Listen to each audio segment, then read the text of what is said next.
dissecting the Vols future with Nico based on what we saw against UConn. And we didn't go down that road immediately because we had other things to get to in the postgame show, but it was going to be a topic.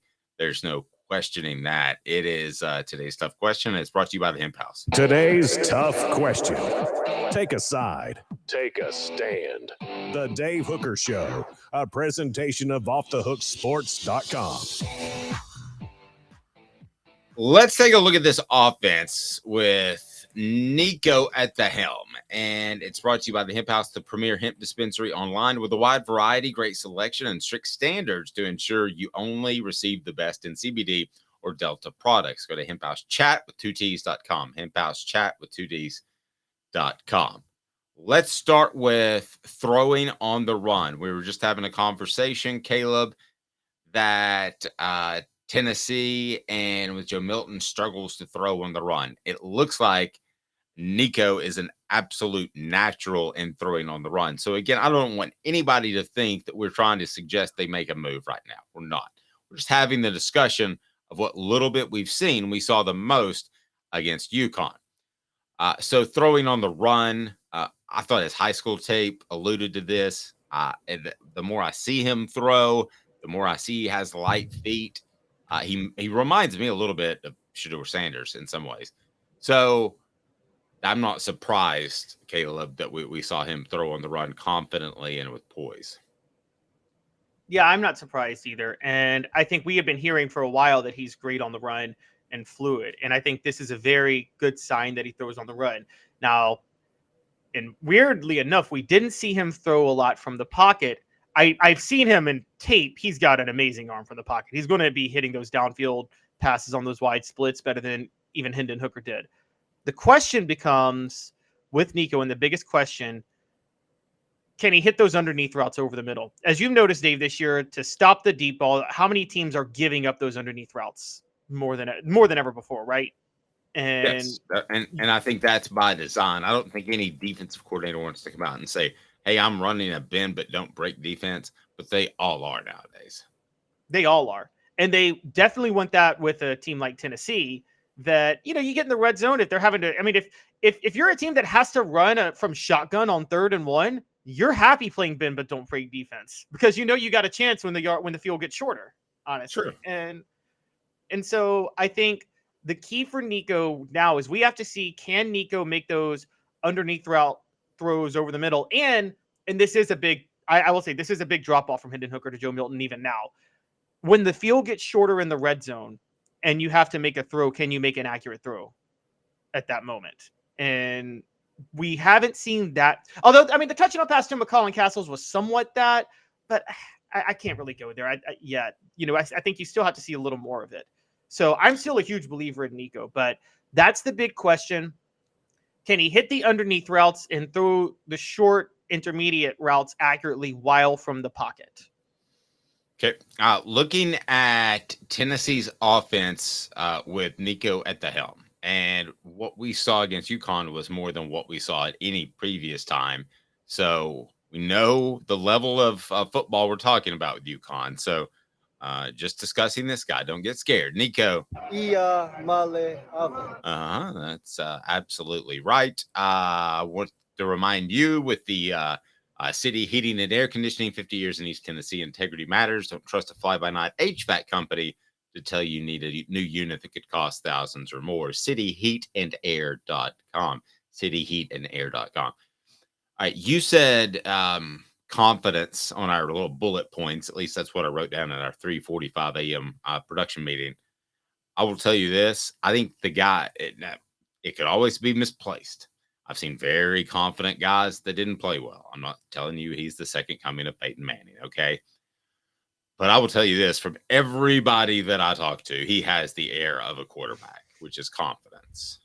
And when I hear him talk in a different way, they don't sound the same, but he reminds me of I love the clutch moments.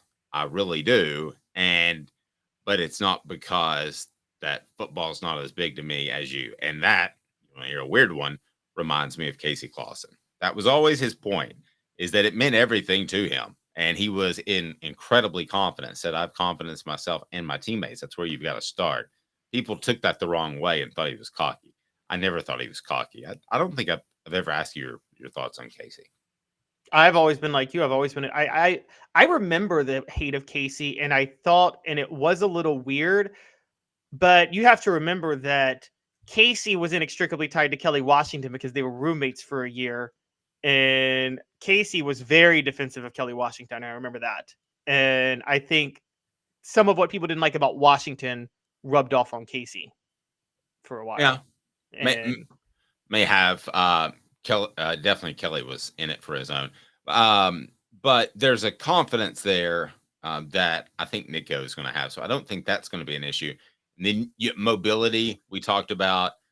If something happened tomorrow, Tennessee's more mobile at the quarterback position than they would be if everything's fine with Joe Milton. Just after what you've seen, again, I think their mobility would be the same. Now, Nico is a guy who you want to be able to slide because he's a lot smaller than Joe Milton, but he knows to slide. Remember that 25-yard run he got down, and he is. I saw him quick, thinking on his feet. I did see the confidence. It's funny because you're seeing. I don't like to bring identity into this, but he is a Polynesian quarterback, isn't he? And I remember people drew comparisons from Tua to Marcus Mariota, and I'm like, those are totally different quarterbacks. Mariota's a small, run the offense guy. Tua is a gunslinger.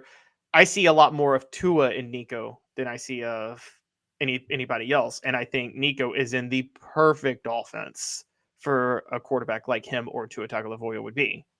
And I mean, honestly, could you imagine if Tua had played in Josh Heupel's offense in college?